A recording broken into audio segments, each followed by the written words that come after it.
Hello प्यारे बच्चों, मैं सुधा स्वागत करती हूँ आप सबका आपके अपने चैनल तैयारी ऑनलाइन में। आज के इस वीडियो में सॉल्व करने वाले हैं कार्यपत्रक 36। बच्चों, ये वर्कशीट क्लास 9 का है। आज का हमारा विषय है हिंदी। हिंदी में हम पढ़ने वाले हैं सेवैये। बच्चों, सेवैये एक प्रकार का छंद है जिसमें 4 चरणों का एक संपाद वर्ण छंद होता है। इसमें बच्चों 22 से लेकर के 26 अक्षर के चरण होते हैं जिन्हें हम सेवैये कहते हैं। यह वर्कशीट है 1 अक्टूबर 2021 का। पिछले वर्कशीट में भी हमने रसखान जी द्वारा लिखित सेवैये के कुछ पदों को पढ़ा था। चलिए आज की वीडियो में भी उनके द्वारा लिखित कुछ पदों को पढ़ते हैं। तो बच्चों, सबसे पहले हम कवि रसखान जी के बारे में जान लेते हैं। कवि रसखान जी का मूल नाम सैयद इब्राहिम है। उनका जन्म 1548 में दिल्ली के आसपास हुआ था। वे एक कृष्ण भक्त थे। कृष्ण भक्ति में वो इतने मुग्ध हो गए कि उन्होंने गोस्वामी विठल नाथ जी से शिक्षा दीक्षा ग्रहण की और बाद में जाकर के वो ब्रजभूमि में ही बस गए। बच्चों, रसखान जी के काव्य में कृष्ण की रूप माधुरी, ब्रज महिमा, राधा कृष्ण की प्रेम लीलाओं का मनोहर वर्णन मिलता है। तो आज हम इसी मनोहर वर्णन को इसमें पढ़ने वाले हैं।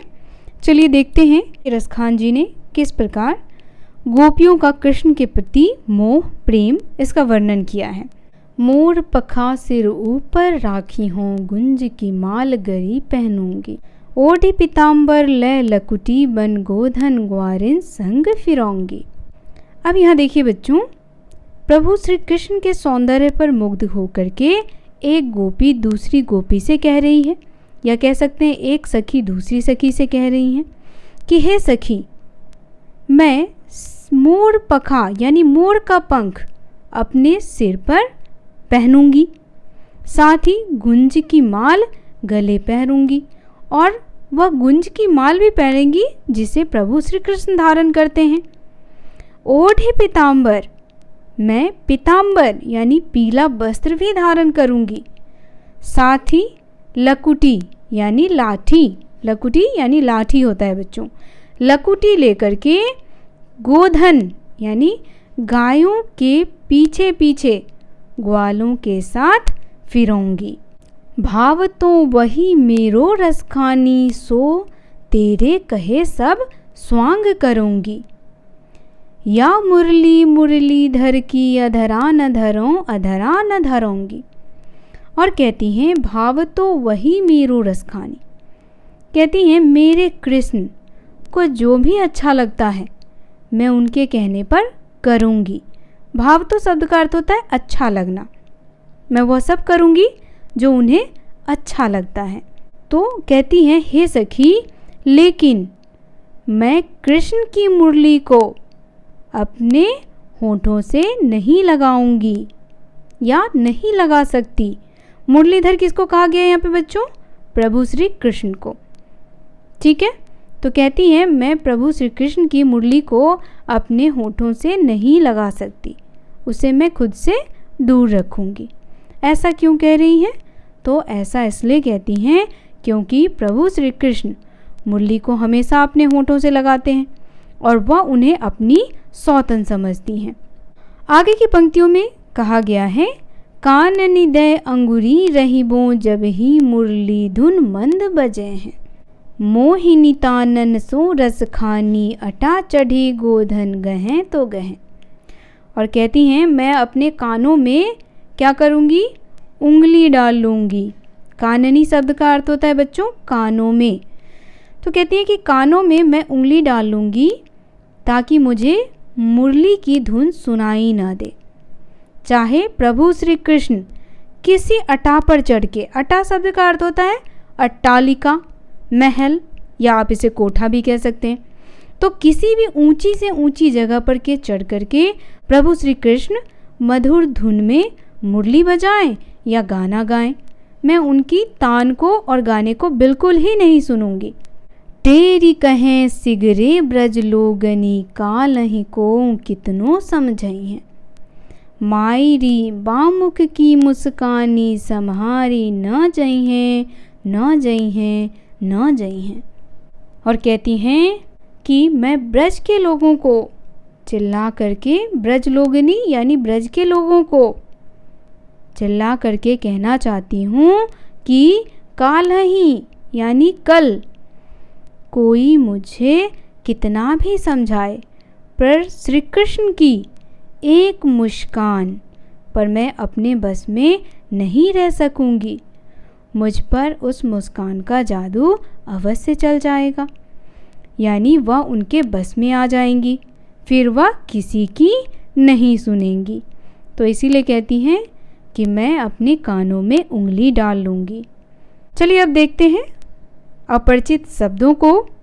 पहला शब्द है मोरपखा, जिसका अर्थ है मोर का पंख। दूसरा शब्द है पीताम्बर, जिसका अर्थ है पीला वस्त्र। तीसरा शब्द है काननी, काननी शब्द का अर्थ है कानों में।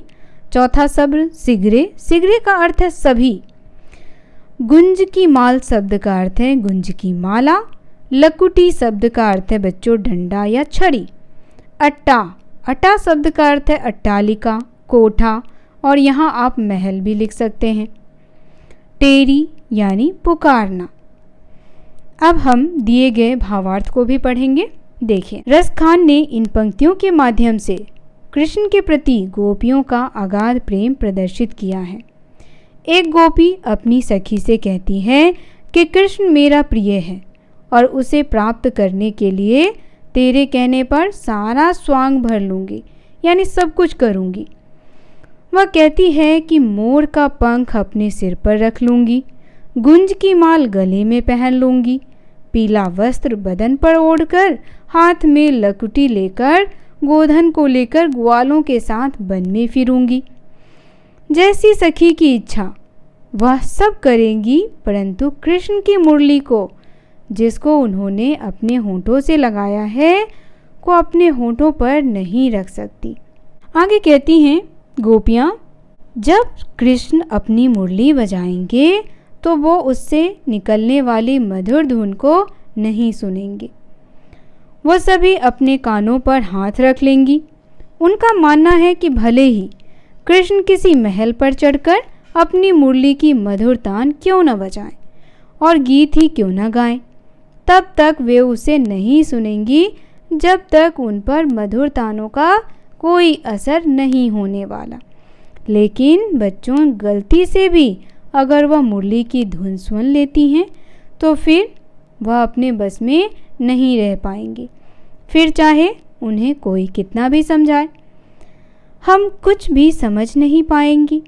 गोपियों के अनुसार कृष्ण की मुस्कान इतनी प्यारी लगती है कि उसे देखकर कोई भी उनके बस में आए बिना नहीं रह सकता। इसी कारण बस गोपियाँ कह रही हैं कि श्री कृष्ण का मोहक मुख देखकर उनसे खुद को बिल्कुल भी संभाला नहीं जाएगा। वो सारी लाज शर्म छोड़कर श्री कृष्ण की ओर खींची चली जाएंगी। चलिए बच्चों, सेवैये से संबंधित प्रश्नों को देखते हैं। तो कुछ प्रश्न इसमें वैकल्पिक हैं। पहला प्रश्न है, या मुरली मुरली धर की अधरा न धरी अधरा न धरऊंगी में कौन सा अलंकार है? तो बच्चों ऑप्शन दिया हुआ है, पहला अनुप्रास, दूसरा यमक, तीसरा श्लेष और चौथा इनमें से कोई नहीं। तो बच्चों इसमें है अनुप्रास अलंकार। अनुप्रास अलंकार के बारे में यह जान लें कि अनुप्रास अलंकार उसे कहते हैं जिसमें व्यंजन वर्ण की आवृत्ति कई बार होती है। जैसे यहाँ देखिए, मुरली में मौ वर्ण की और मुरलीधर में मौ वर्ण की। उसी तरह अधरान में अवर्ण की और अधरा में अवर्ण की, धरी और धरौंगी में ध वर्ण की। दूसरा प्रश्न हमारा है, निम्न में से वन शब्द का कौन सा पर्यायवाची शब्द नहीं है? पहला ऑप्शन दिया गया है अरण्य, दूसरा विहग, तीसरा विपिन, चौथा कानन। तो देखिए, अरण्य शब्द का अर्थ भी होता है वन, विपिन का भी और कानन का भी, लेकिन विहग शब्द का अर्थ होता है पक्षी। ठीक है, तो ये जो है वह वन का पर्यायवाची नहीं है। तीसरा प्रश्न है, गोपियाँ कृष्ण की कौन सी चीज़ नहीं धारण करना चाहती? पहला ऑप्शन मोरपखा, दूसरा पीताम्बर, तीसरा गुंज की माल और चौथा बांसुरी। तो बच्चों मोरपखा भी वो धारण करती हैं, पीताम्बर भी, गुंज की माल भी, लेकिन बांसुरी को अपनी सौतन समझती हैं, इसीलिए उसे वह धारण नहीं करती हैं। चौथा प्रश्न हमारा है, गोपियाँ कृष्ण की कौन सी चीज़ पर निछावर हुए बिना नहीं रह पाती और क्यों? तो बच्चों इसका उत्तर हो जाएगा कि गोपियाँ श्री कृष्ण की मनमोहक मुस्कान पर निशावर हुए बिना नहीं रह सकती या नहीं रह पाती, क्योंकि श्री कृष्ण की मुस्कान इतनी प्यारी है कि उसे देखकर कोई भी उनके बस में आए बिना नहीं रह सकता। 5वां प्रश्न है, अधरा न धरी अधरा न धरूंगी, पंक्ति से क्या तात्पर्य है?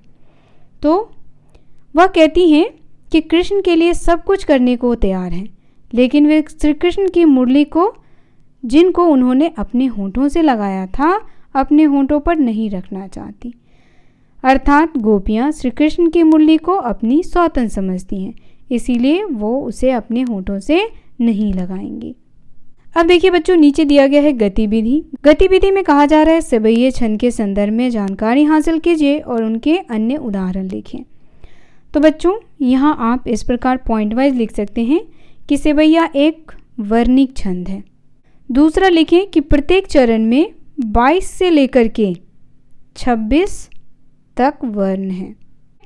साथ ही आपको उदाहरण भी देने को कहा गया है, तो आप यहाँ पर उदाहरण भी लिख सकते हैं। यहाँ देखिए इस प्रकार से आप यहाँ उदाहरण लिखिए। या लकुटी अरु कामरिया पर राज तिहु पुर को तजी डारो। ठीक है, तो आज का ये वर्कशीट यहीं समाप्त होता है। वर्कशीट आपको कैसा लगा कमेंट करके बताना बिल्कुल ना भूलें। वीडियो पसंद आया हो तो लाइक शेयर और हमारे चैनल को सब्सक्राइब कर लें। मिलते हैं आपसे अगले वीडियो में, तब तक के लिए आप सभी का धन्यवाद।